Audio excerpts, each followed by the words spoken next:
Bismillahirrahmanirrahim. Assalamualaikum warahmatullahi wabarakatuh. Hai, saya Sirot Stolibin, mahasiswa dari Universitas Muhammadiyah Tangerang, Fakultas Ekonomi dan Bisnis, Prodi Akuntansi. Dalam video ini, saya akan menjelaskan tentang resource based theory dan variabel yang memiliki keterkaitan dengan resource based theory.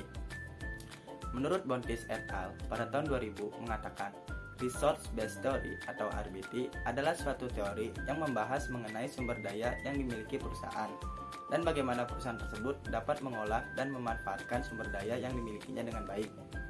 Menurut Riahi Belkauhi pada tahun 2003 juga mengatakan, Resource Based Theory adalah teori yang membahas sumber daya perusahaan dan bagaimana perusahaan dapat mengelola dan memanfaatkan sumber daya. Dengan sumber daya yang ada, perusahaan dapat menciptakan nilai untuk bersaing dengan kompetitor lain. Resource Based Theory berpandangan bahwa perusahaan akan mendapatkan keunggulan kompetitif dan kinerja optimal dengan mengakuisisi, menggabungkan, dan menggunakan aset-aset vital untuk memperoleh keunggulan kompetitif dan kinerja optimal. RBT dapat menjelaskan bahwa perusahaan dengan kemampuan mengelola intelektual dengan maksimal.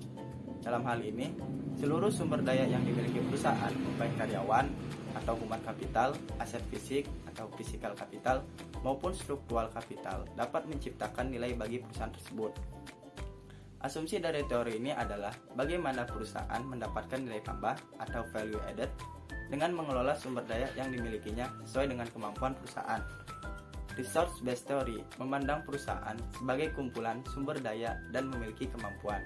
Jadi, perbedaan sumber daya dan kemampuan perusahaan dengan perusahaan pesaing akan memberikan keuntungan kompetitif. Sehingga, asumsi dalam teori ini adalah bagaimana perusahaan dapat bersaing dengan perusahaan lain untuk mendapatkan keunggulan kompetitif dengan mengelola sumber daya yang dimilikinya sesuai dengan kemampuan perusahaan tersebut.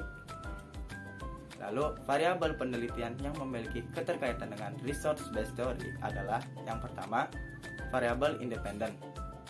Variabel independen adalah variabel yang mempengaruhi atau yang menjadi sebab perubahannya atau timbulnya variabel dependen. Contohnya, intellectual capital. Yang kedua, ada variabel dependen.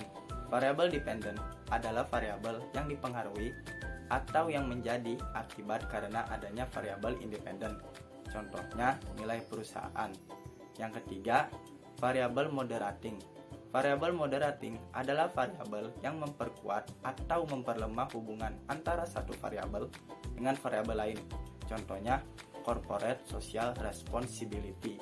Yang keempat, variabel intervening.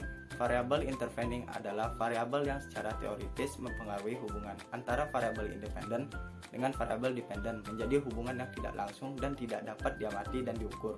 Contohnya, kinerja keuangan. Dan yang terakhir, variabel kontrol.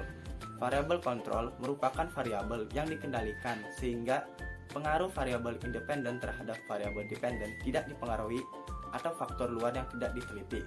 Contohnya, peran dana perusahaan dalam pengembangan potensi karyawan. Sekian video yang dapat saya sampaikan. Kurang lebihnya mohon maaf. Wassalamualaikum warahmatullahi wabarakatuh.